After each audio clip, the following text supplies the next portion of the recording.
Assalamualaikum warahmatullahi wabarakatuh. Salam sejahtera bagi kita semua. Om Swastiastu, Namo Buddhaya, salam kebajikan.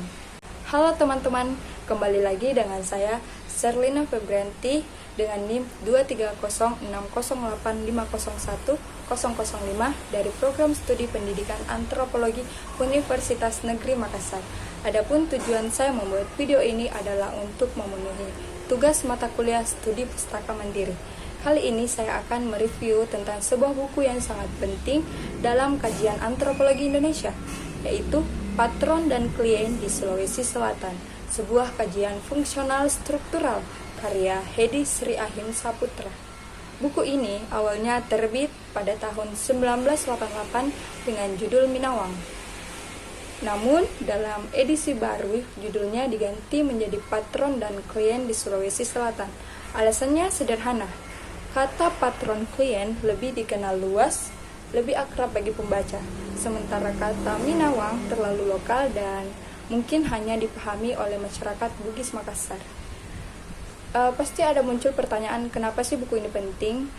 Pertama, karena ia membahas fenomena sosial yang bukan hanya terjadi di Sulawesi Selatan, tetapi juga masih relevan di seluruh Indonesia, bahkan dunia hingga hari ini. Patrones adalah sesuatu yang universal. Kita bisa menemukannya dalam kehidupan desa, dalam dunia ekonomi, sampai dalam politik modern.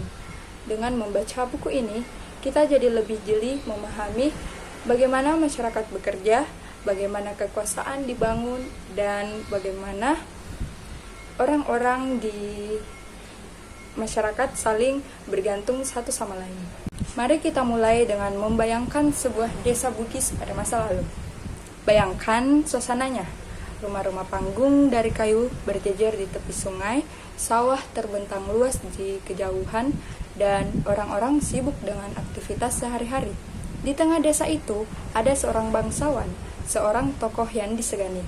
Ia punya tanah luas, kekayaan, dan koneksi politik. Rakyat kecil di sekitarnya hidup sederhana, bahkan kadang pas-pasan. Mereka butuh perlindungan, butuh modal, dan butuh akses agar hidup mereka lebih aman. Maka terjadilah sebuah ikatan. Sang bangsawan bersedia membantu memberi pinjaman beras ketika musim paceklik, membantu modal ketika seseorang ingin menikah atau naik haji, atau memberi perlindungan ketika ada konflik. Sebagai gantinya, rakyat kecil memberikan loyalitas. Mereka bekerja di ladang bangsawan, hadir dalam pesta-pesta besar, ikut serta mendukung dalam urusan politik, bahkan bersedia maju ketika patron mereka terlibat dalam konflik. Hubungan seperti itulah disebut dengan patron-klien. Patron adalah pihak yang punya kelebihan harta, pengaruh, dan kekuasaan. Klien adalah pihak yang lebih lemah secara sosial maupun ekonomi, tetapi memiliki tenaga, waktu, dan kesetiaan. Hubungan ini bukanlah kontrak tertulis, melainkan ikatan moral dan sosial. Yang menarik, meskipun tidak seimbang, hubungan ini bisa bertahan lama karena ada norma sosial yang mendukung, ada rasa saling membutuhkan, dan ada ruang negosiasi di dalamnya. Kalau kita melihat lebih dekat, para ahli sudah lama membicarakan konsep patron-klien. James C. Scott misalnya, menyebut patron-klien sebagai sebuah kontrak sosial tak tertulis. Alvin Goldner menekankan pentingnya timbal balik, meskipun bentuk pertukarannya tidak selalu sama persis. George Foster bahkan berpendapat bahwa ketidakseimbangan justru membuat hubungan itu bisa bertahan lama, karena kalau sudah seimbang sepenuhnya, orang merasa tidak perlu lagi terikat. Dan Karl Lande mengingatkan kita bahwa klien juga punya standar keadilan. Kalau patron bertindak sewenang-wenang, klien bisa saja pergi. Nah, di Sulawesi Selatan, hubungan patron-klien ini dikenal dengan istilah Minawang.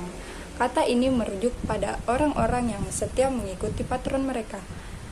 Menjadi Minawang bukanlah paksaan. Hubungan ini bersifat sukarela meskipun lahir dari kebutuhan nyata. Yang menarik, Minawang bisa berpindah patron jika mereka merasa tidak puas atau tidak adil. Jadi meskipun ada hierarki, hubungan ini tetap cair. Sejak abad ke-19, Minawang sudah menjadi bagian penting dalam masyarakat Bugis Makassar. Patron memberikan akses pada kehormatan, status, bahkan rasa aman, sementara klien memberikan loyalitas dan tenaga. Dua-duanya saling membutuhkan. Kalau kita tarik ke masa kolonial, hubungan ini justru semakin kuat. Belanda tidak membongkar struktur yang sudah ada. Sebaliknya, mereka memanfaatkan patron klien untuk memperluas kontrol. Para bangsawan dijadikan mitra kolonial dan hubungan patron klien menjadi jembatan antara kekuasaan lokal dengan kekuasaan asing. Kalau kita pikirkan lebih dalam, mengapa patron klien bisa begitu kuat di Sulawesi Selatan? Jawabannya karena ada tanah suburnya. Ada 4 faktor utama. Pertama, sistem politik. Sebelum Belanda, Sulawesi Selatan terbagi ke dalam kerajaan-kerajaan kecil seperti Bone, Goa, Wajo, Sopeng, dan Mandar. Raja dan bangsawan adalah pusat kekuasaan. Mereka membutuhkan pengikut setia, dan rakyat kecil membutuhkan perlindungan. Maka lahirlah hubungan patron klien. Kedua, kondisi ekonomi pedesaan. Hidup sebagai petani tidak mudah. Panen bisa gagal, harga bisa jatuh, dan hama bisa menyerang. Dalam situasi ini, punya patron ibarat punya payung. Kalau gagal panen, patron bisa memberi pinjaman beras. Kalau ada kesulitan biaya, patron bisa membantu. Ketiga, nilai budaya siri. Siri berarti harga diri. Siri lebih berharga daripada nyawa.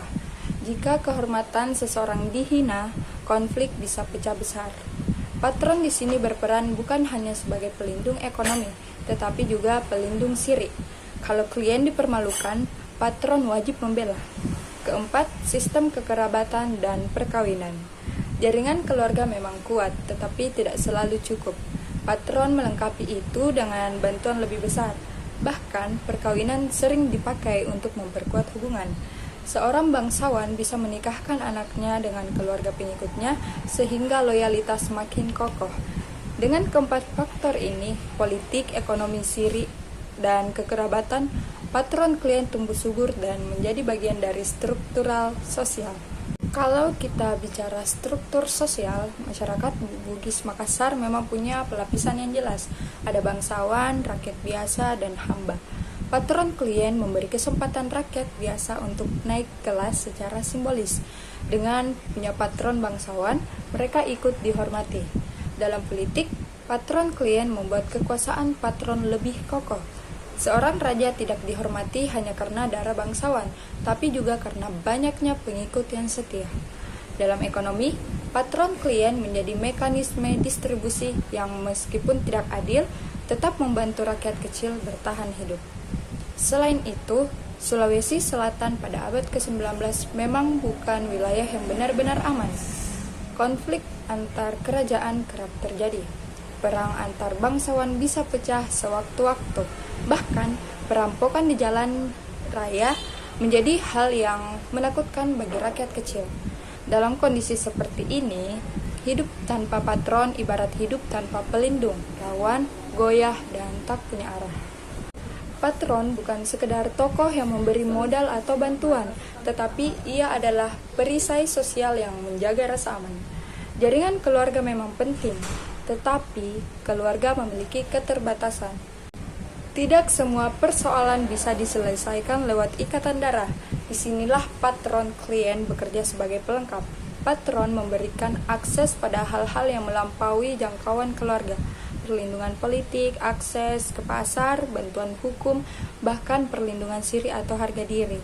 Kalau kita rangkum, patron klien dapat juga disebut sebagai lem sosial yang merekatkan masyarakat Bugis Makassar.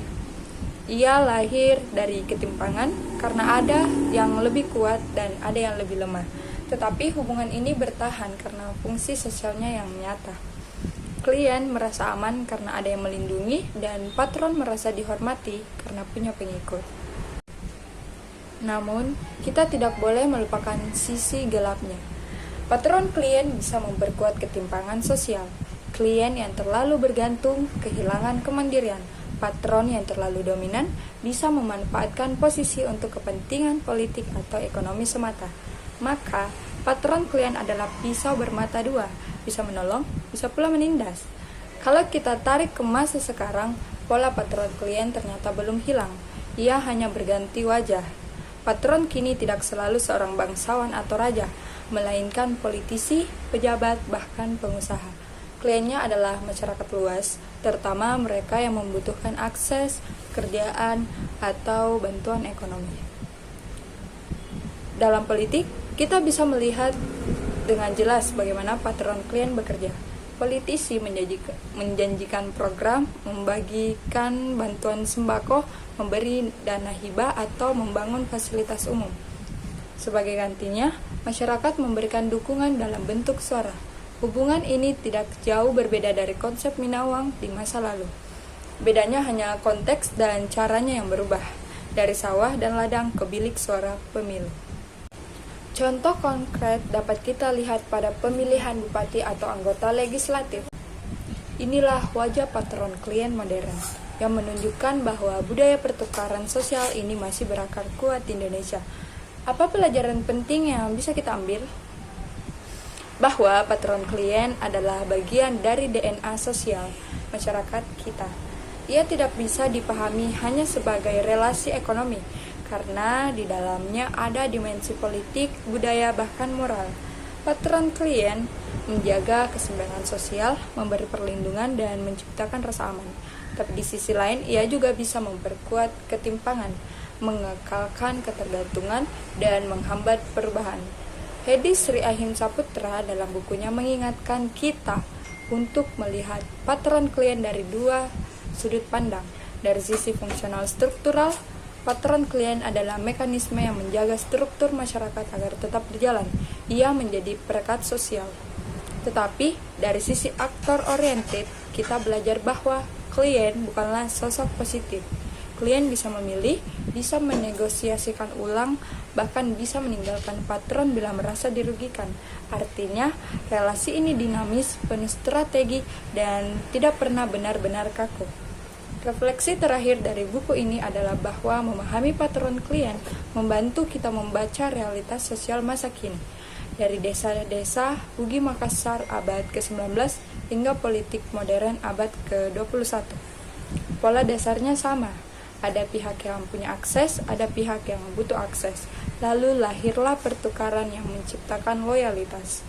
Dengan memahami patron klien, kita bisa lebih kritis melihat bagaimana kekuasaan dibangun, bagaimana ekonomi digerakkan, dan bagaimana budaya membentuk perilaku masyarakat.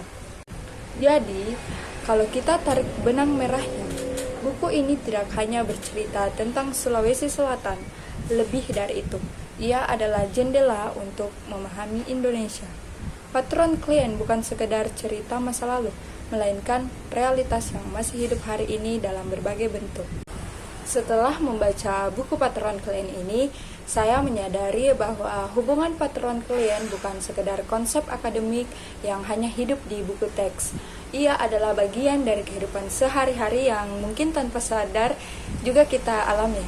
Misalnya, ketika seseorang mencari pekerjaan melalui bantuan kenalan yang punya posisi lebih tinggi, itu adalah bentuk kecil dari patron klien.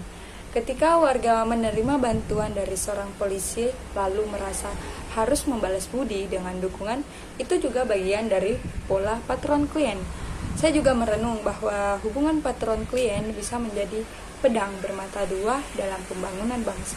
Di satu sisi, ia memang bisa menolong orang-orang kecil untuk bertahan, memberikan mereka akses dan menjaga keseimbangan sosial. Namun, di sisi lain, ia bisa menjadi penghalang bagi demokrasi yang sehat, karena loyalitas seringkali dibangun bukan atas dasar ide atau kebijakan, tetapi atas dasar balas budi. Bagi saya pribadi, buku ini membuka mata bahwa tidak ada masyarakat yang benar-benar netral dari relasi kuasa. Selalu ada pihak yang lebih kuat dan pihak yang lebih lemah. Ada yang memberi dan ada yang menerima. Tetapi yang penting adalah bagaimana relasi itu dikelola. Kalau patron klien dibiarkan hanya untuk memperkuat kepentingan segelintir orang, maka ia menjadi penghambat keadilan sosial. Tetapi kalau dikelola dengan etika, ia bisa menjadi sarana solidaritas sosial yang memperkuat masyarakat. Maka, membaca buku tersebut membuat saya lebih kritis memandang realitas sosial di sekitar saya. Saya jadi bertanya, ketika ada bantuan, apakah itu benar-benar demi kesejahteraan masyarakat? Ataukah hanya strategi patron untuk mempertahankan loyalitas?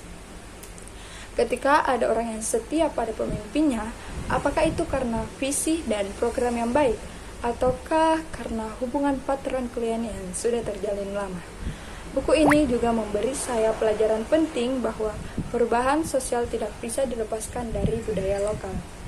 Dalam kasus Sulawesi Selatan, patron klien tumbuh dari siri, dari struktur kerajaan, dari kebutuhan ekonomi, dan dari jaringan kekerabatan. Artinya, kalau kita ingin memahami masyarakat, kita harus melihat akar budayanya. Tidak cukup hanya dengan teori besar dari luar, tetapi harus melihat bagaimana budaya setempat memberi bentuk pada hubungan sosial. Sebagai penutup dari refleksi saya, membaca buku ini membuat saya lebih sadar bahwa hubungan patron klien adalah cermin dari realitas Indonesia. Ia memperlihatkan wajah solidaritas sekaligus wajah ketimpangan. Ia adalah tradisi lama yang terus hidup dalam bentuk baru. Dan yang terpenting, ia mengingatkan saya bahwa dalam setiap relasi sosial, kita perlu kritis apakah hubungan itu membuat kita lebih mandiri atau justru membuat kita semakin bergantung. Sekian review buku dari saya. Terima kasih atas atensinya. Wassalamualaikum warahmatullahi wabarakatuh.